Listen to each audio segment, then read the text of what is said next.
How to share an app on iPhone. To get started, first of all go to your iPhone home screen. The home screen is the primary interface for accessing apps, widgets, and system controls. It features a customizable grid of app icons, widgets, and potentially folders for organizing apps. Press and hold the application you want to share from here. For example, iMovie. Then, tap on Share App from the options. You can now view all the sharing options available over here. From here, tap on Messages.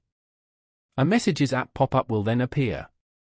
Here, enter the name of the person you want to share the app with. And then, tap on the arrow icon below to share the message.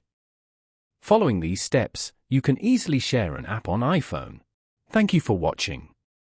Please leave a like if this tutorial helped you, or leave a comment below if you have any questions related to the video.